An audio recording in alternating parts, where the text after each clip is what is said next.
Hello everybody, I'm Lincoln and welcome back to another terrain inspirational video.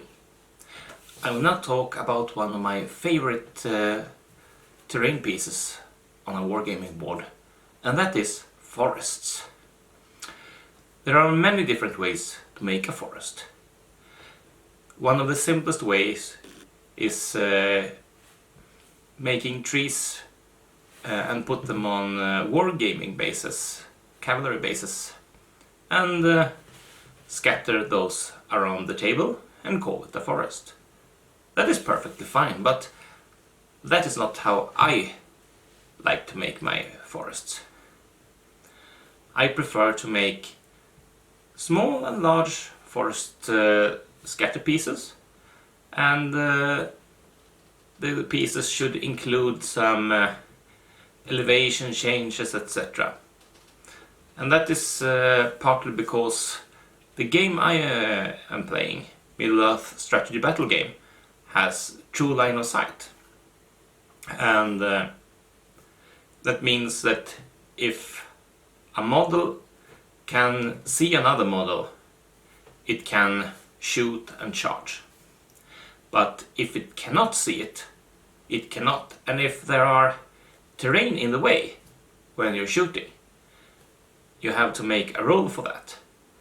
And the changes in elevation make it so that you either can't see a model or that the terrain is in the way, so you have to move or take an in the way roll. I will show you a couple pieces of forests that I have already made, and then I will make a few more for you on this video. Here are a couple of the first forests I made this time around, and I am using Woodland Scenics trees. It's possible to take them off. In this one there is a small hill here and a rock. Here you can hide behind the rock or walk over the hill. On this one there is the rock face is quite flat. In this instance there is not much of in the way roll, but I still think that the elevation change makes the terrain piece look much more interesting and nicer. Here is a third small scatter forest I made. Another one rock, a small hill formation. This small hill formation may actually be some kind of cover, for example for a hobbit archer.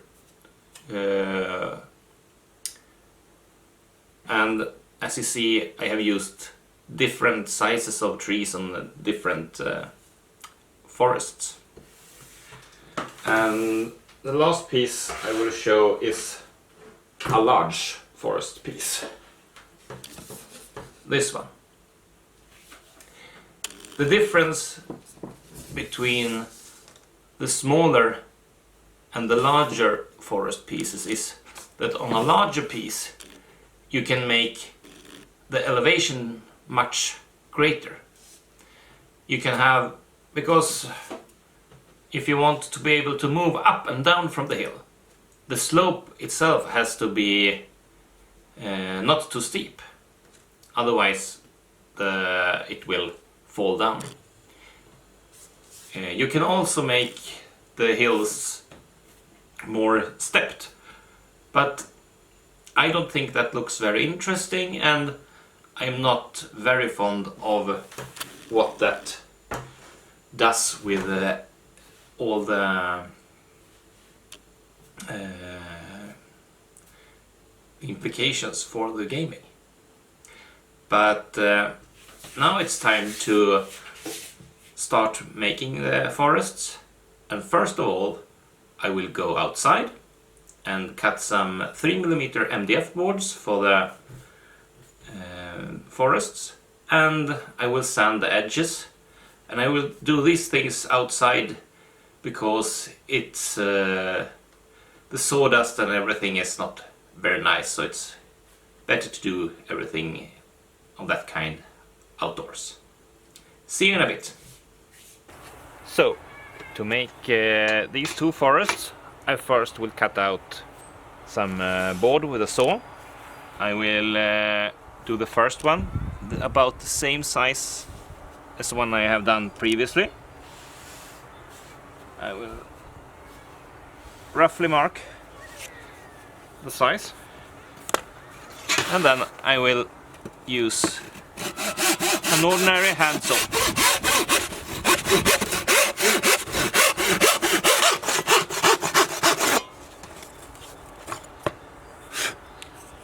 The second one I will make about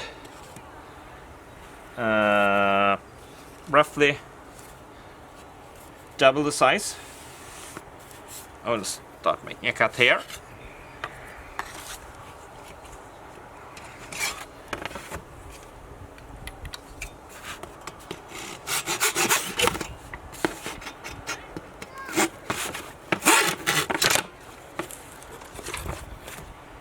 The MDF board is quite easy to work with.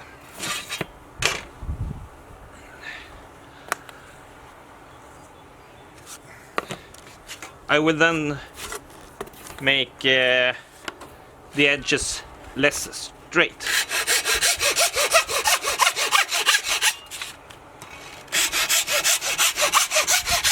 Or especially the corners.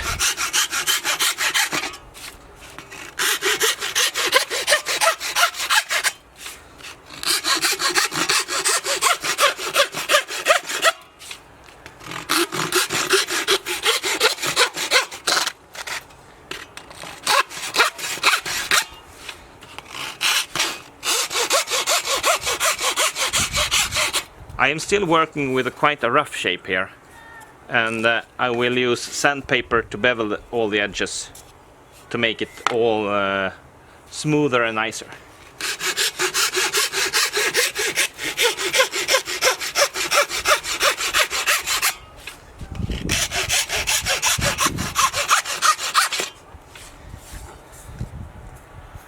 This may be a nice shape for the first one. About the size of the template forest.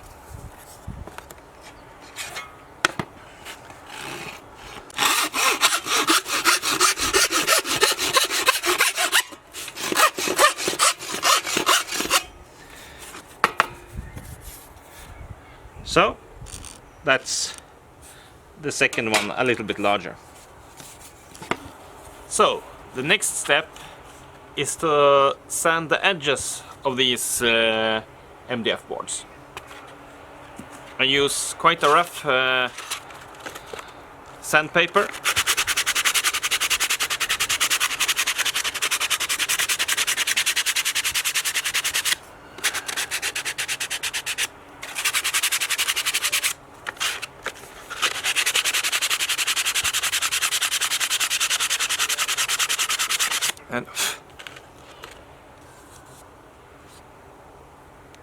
And the edges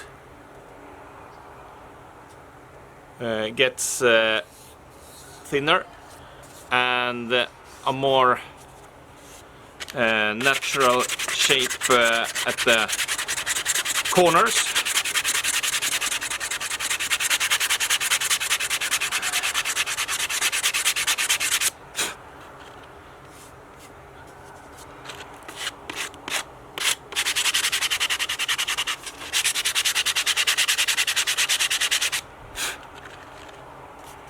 Here you see it becomes much smoother than it was before. I will come back to you when I have sanded both the bases. So, now I have been outside doing some cutting and sanding, and sanding the edges made the corners much smoother, and the edges are also much smoother, so the models will not have such a high elevation if they are standing partly on the terrain. The next piece I need to do for my thing here is choose what trees are going on it. Trees are perhaps the most important part of a forest after all. And I am using armatures from Woodland Scenics. They come in several different sizes. They are pretty flat at the start. Here, a smaller one. And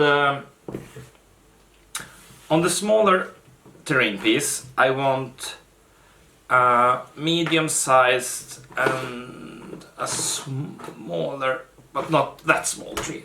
I think these two will be fine. So I just take these things away, and look at it so there's no markings from the sprue part. I do the same with this one.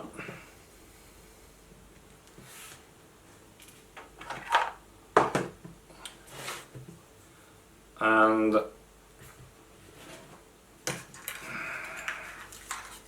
the trees will be something like this. I may move it around a bit. I also need to bend the armature and twist the branches. I think I will do it like that. Twist it about 90 degrees, so the branches will go in different directions, and then again in the other way.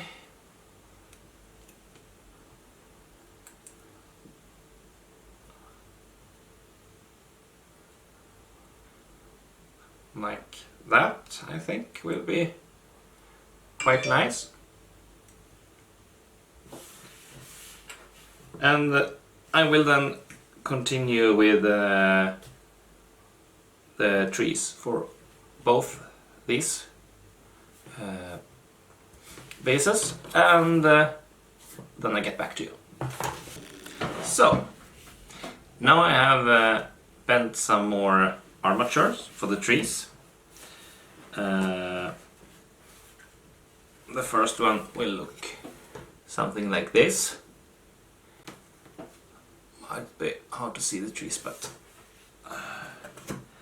and the second one, the bigger one, I have something like this going on. But when you're making a forest, if you walk through a real forest, you will see that there are very dense trees in many places, and the treetops, the needles and the leaves, they touch each other, and you can't really build a wargaming forest like that, because it's impossible to move the models. So you have to do some sparser tree areas to make it possible to move the different models. One thing that I like about Middle Earth strategy battle game is that each model is on its own, so you can have relatively dense terrain,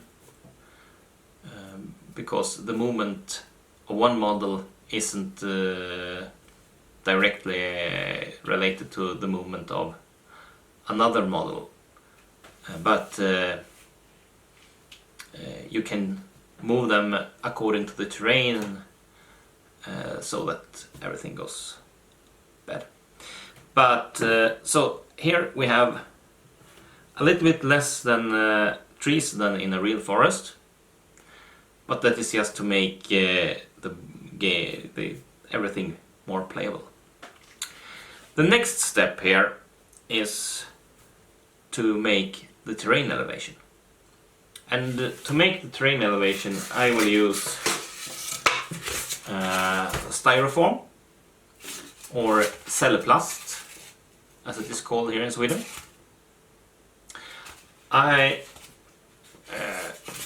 This is the pieces from the beginning this thick, but I cut the thickness in half, and I didn't switch blade, so the first side was very ragged. Then I did change blade when I cut from the other direction, and I think this is from when I cut with the old blade. Everything is much smoother when you cut with a sharp blade. So the next thing is to see how would I like my elevation here. And I think I want a path in the middle of this base, and I will use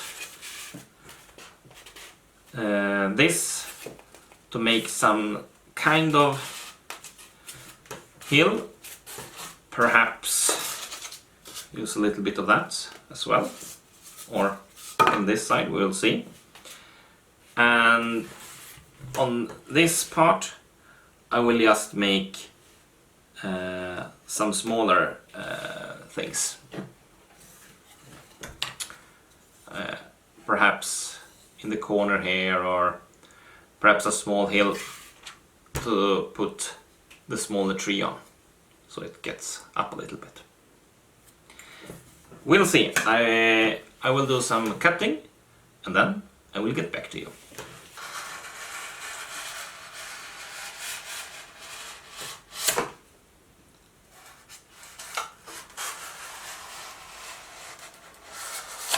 When you cut the styrofoam, be sure to make several cuts instead of trying to make it all in one go. Because if you do it all in one go, it will not be as smooth. If you have a hot wire foam cutter, you can use that instead with a much better result, but I do not own one, so I will continue to use my blade.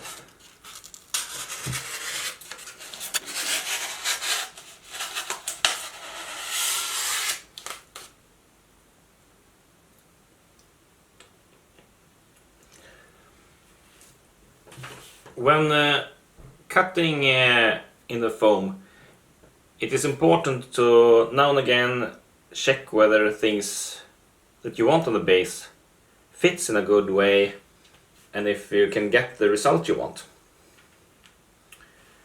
And I think this may very well be a good start. I want to make a path over here, so I will probably make a little hill a little lower there, so it looks walked on.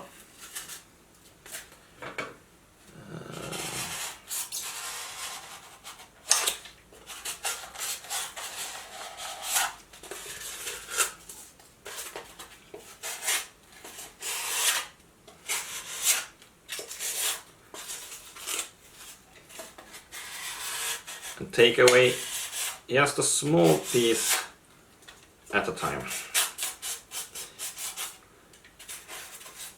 You don't need to be too bothered if the edges become very straight and sharp here, because in the next step we will have spackle on this after we have glued it onto the base.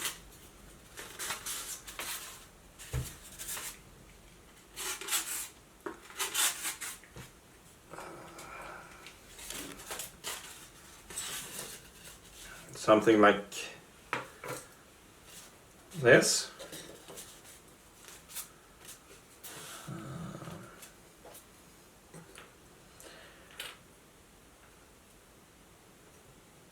The exact placement of the trees we can decide later.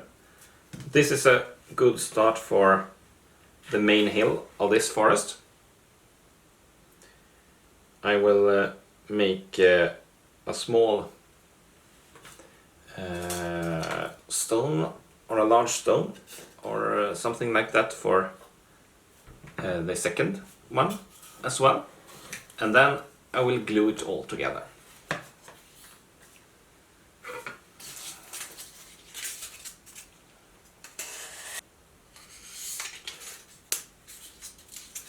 When it comes to stone, you can do some you don't have to be as smooth as with other things, because the stones are not always, but quite often, a little bit jagged. I think I will make a stone for this one as well. Not too big one, perhaps something like this.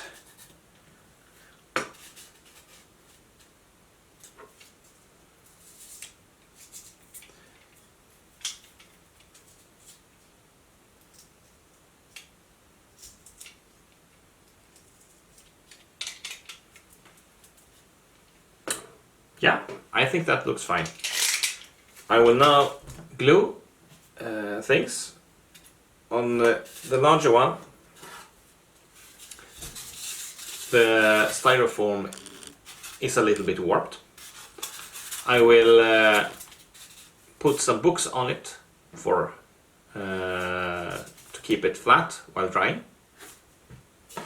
And the larger pieces of foam I will put in a bag for later use in other projects. I see you when the foam is glued to its place. The glue has dried. I used ordinary wood glue, PVA glue, and I think looks quite okay right now, but it will look better soon.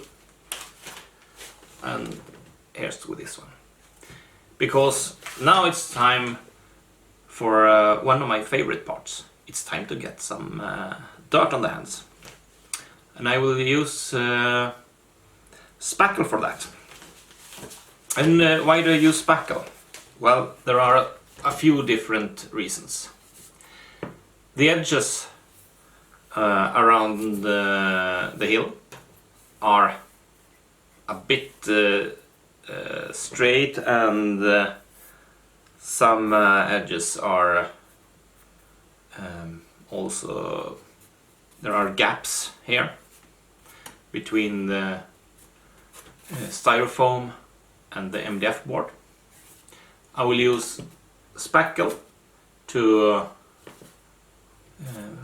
make this look much better. So I take out my big bucket of spackle.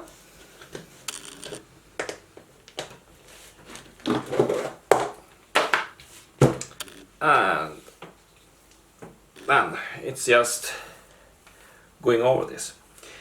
Another reason to use spackle is if you are going to paint it using a can, because that can melt the styrofoam. I have made that mistake myself, and sometimes it looks okay and sometimes it looks very bad. So covering it with covering the styrofoam with spackle protects it against that, and in addition it makes a nice texture which you can form in many ways.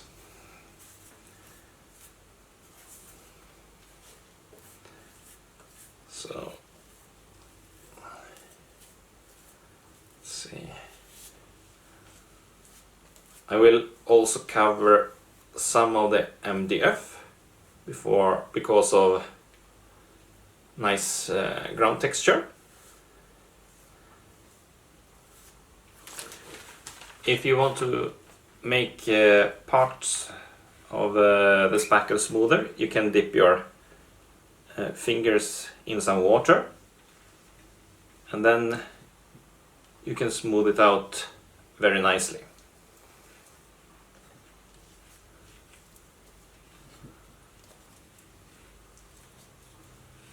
Like this. Not sure.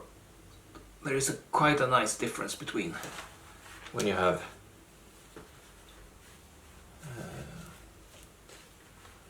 used a little bit of water. Not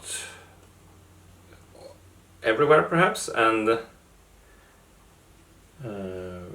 because you might want some roughness on certain parts texturing. And now to the second one. This is how the small one turned out, and this is how the larger one turned out. This will now require some time drying, and after that I will continue with some sand before it's painting time. Now the spackle has dried and it's time to get into the sand. And many years ago I bought 3 different sizes of sand on a fish shop, and I will use this on my bases now. And on this first base I will first look where I want the trees. I don't want to glue any sand where the trees are going, so I think I will take some sand close to the stone.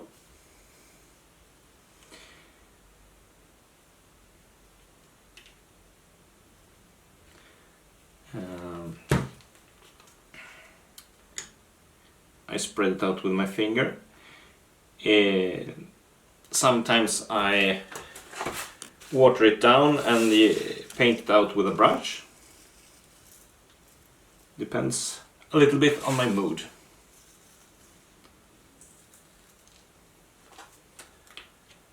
And then I shake the excess off and use a little bit more glue and make a patch of a finer sand.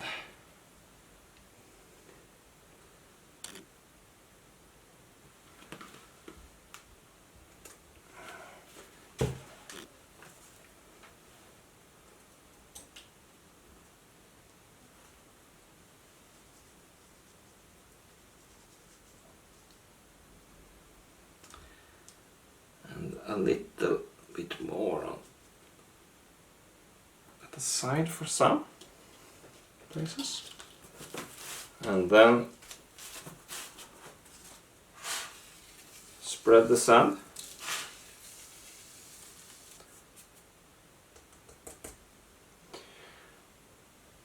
Okay. Now I will glue the tree bases, and after that it's drying time.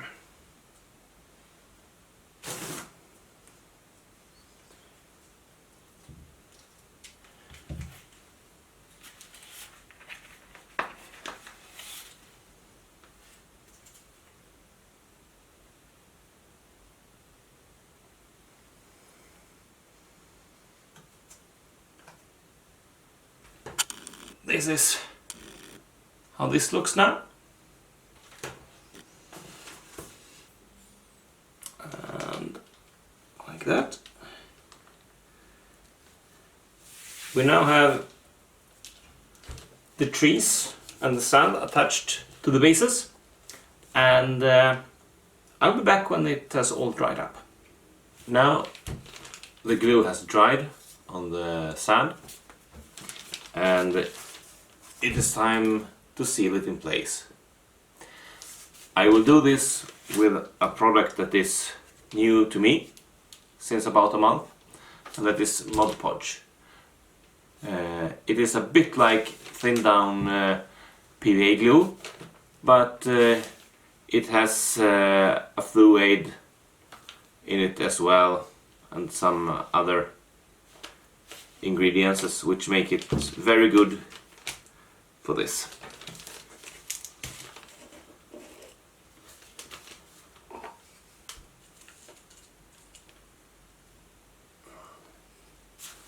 I use a quite liberal coat.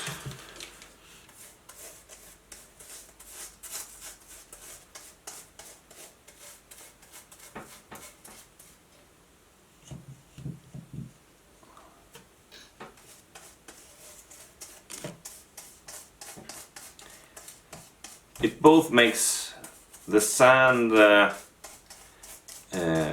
stick, or so it doesn't come off as easily as if you don't seal it, and it also makes the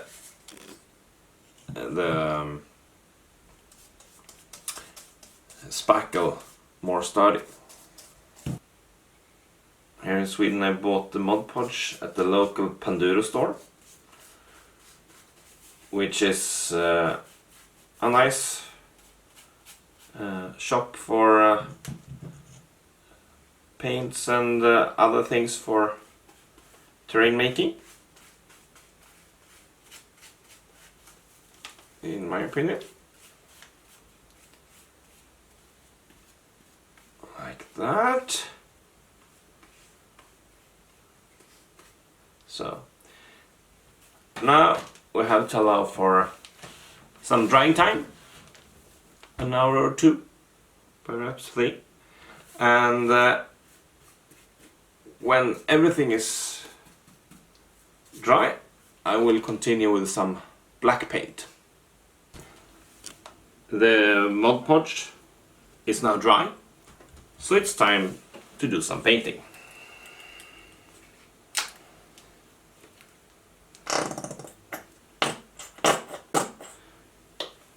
I use a matte black paint. This one is also from Panduro.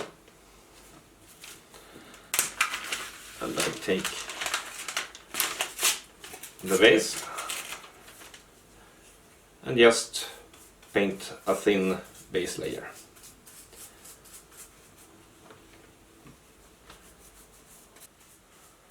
And then I have it all covered, so now it's time to wait for a little more drying time.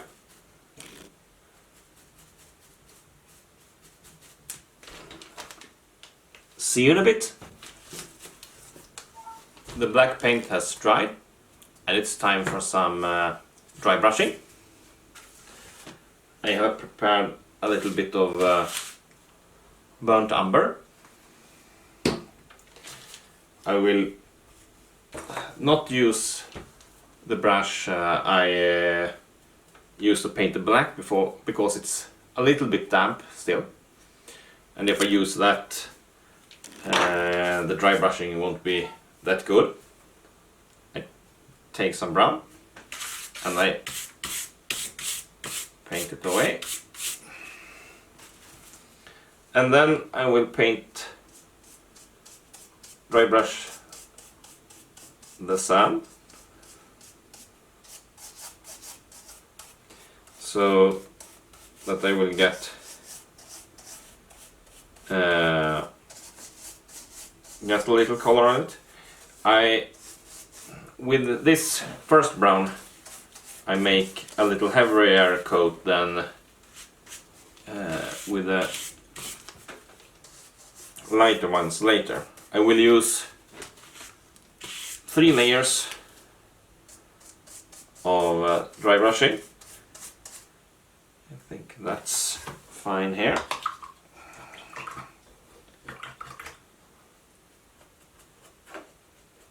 And I will then use some neutral grey.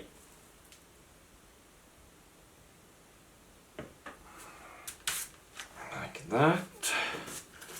I will start with a bigger stone.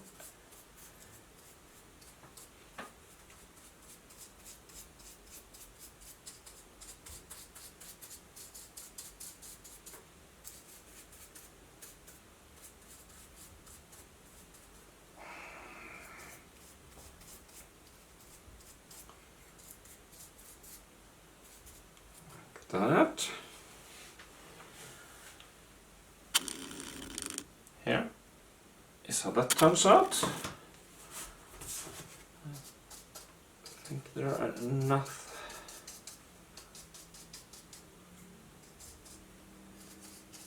Just a light. Yeah. This is a smaller stone. I think now that the brown has dried a little bit more, it shows better. I will let this dry before I take any more dry brushing layers. The dark brown has now dried, and it's time for a little bit of a lighter brown. This time I will take a little bit less on the brush and paint it out like that, and much lighter brush strokes.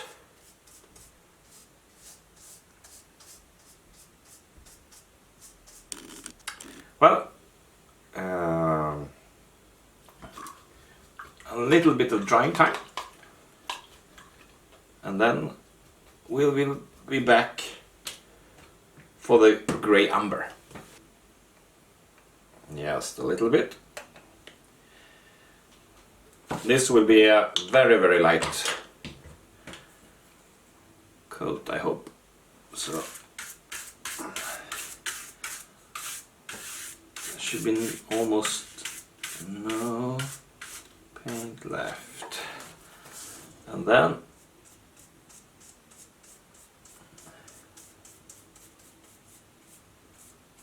yeah,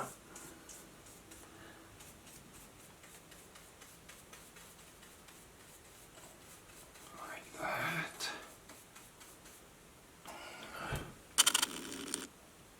Here, it's like that. And it is still quite dark, and just a little lighter on the top of the sand grains. I think it looks quite nice. And yeah, the next step after this will be the flocking. See you in a bit. The painted bases now look like this, a little bit like a burnt forest, but now I don't want to make burnt forests. I want to make green and yellow, yellowish. I use 4 different colors of static grass. I do not own a static grass applicator, and I don't think you need one to make things look good. Will things look much better if you have one? Of course, it will. But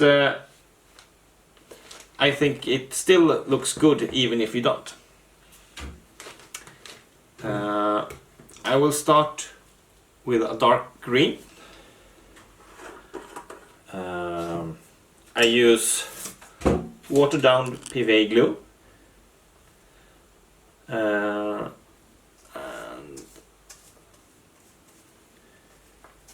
paint it like this.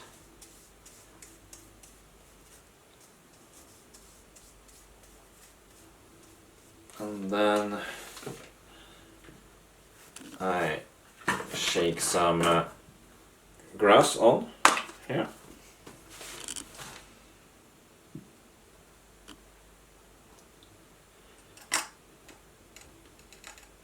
And I press a little. And then I shake it off on a little bit thicker paper.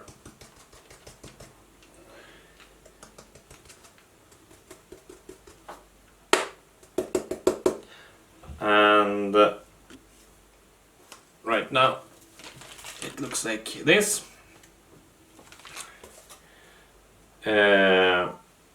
I will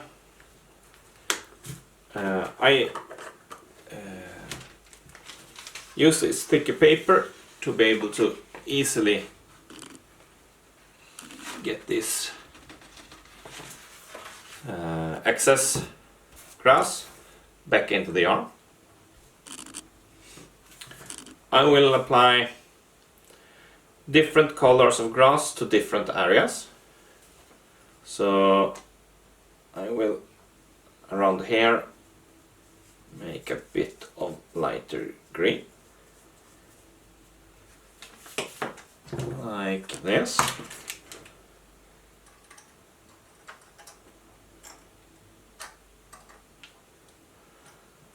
And this time I do not press, I just shake off the excess.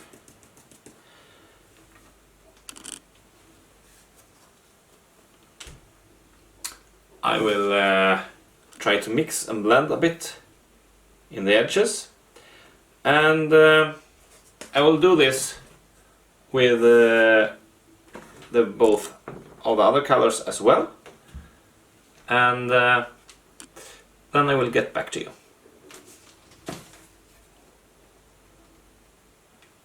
I have now covered most of the forest floor with different kinds of static grass.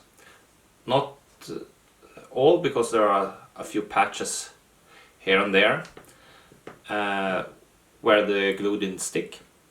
And that's where I'm going to use this little bottle, and I will take a little bit of glue on a patch where there was very little coverage, and then I will use another color than the ones in the area.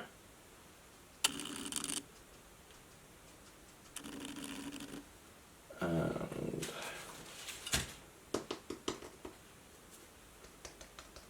shake it off. A little bit there of the light green. And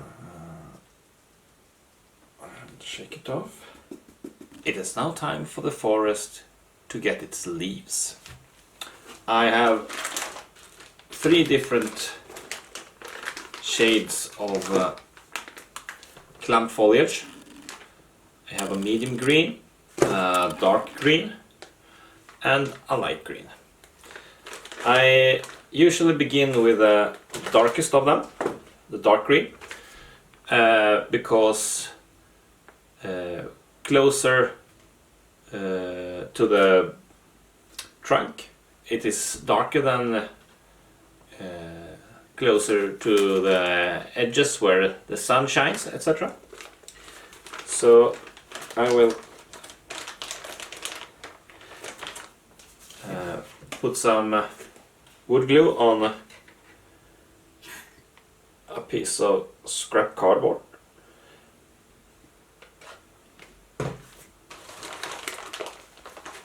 I will take small pieces of this clump foliage and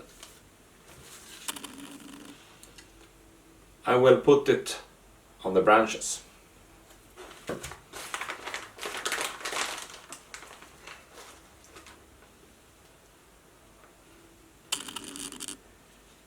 And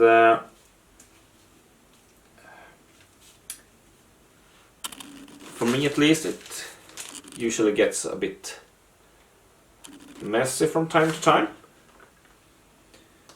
especially if the pieces of clump foliage isn't that big. I want to get them a little bit glued together.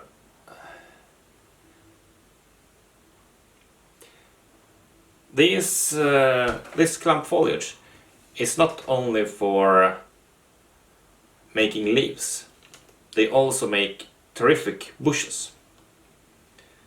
So sometimes you can take a little bit of the clump foliage and add perhaps to the side of this stone.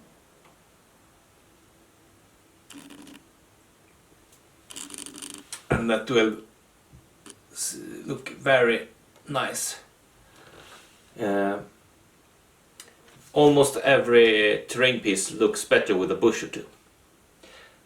I will continue on with this for a while, and I will show you some progress and when we get closer to the end.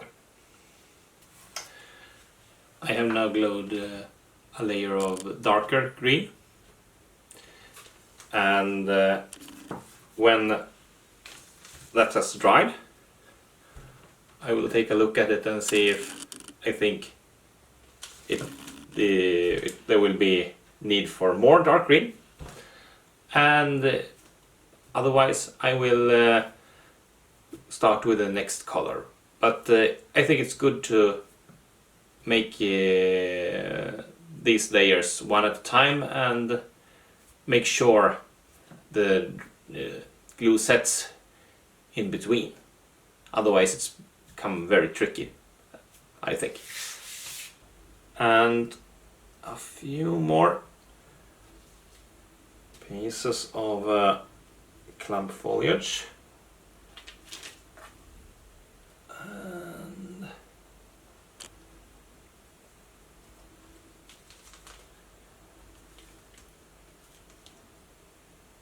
I think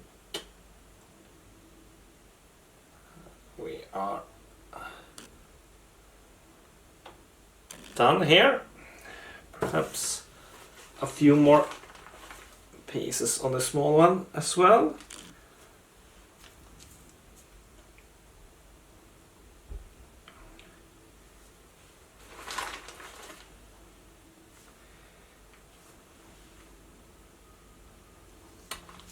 I don't think it's a big thing if a few branches are a bit bare. They do look like that in the forest as well. So here's the smaller one, and here is the larger one of the two. I will let the glue dry. It will mostly become transparent. If there are some white patches, I will touch it up with a little bit more clump foliage. But after that, I think I'm pretty satisfied with these. I think they turned out well, and I will take a few action photos with them and show you.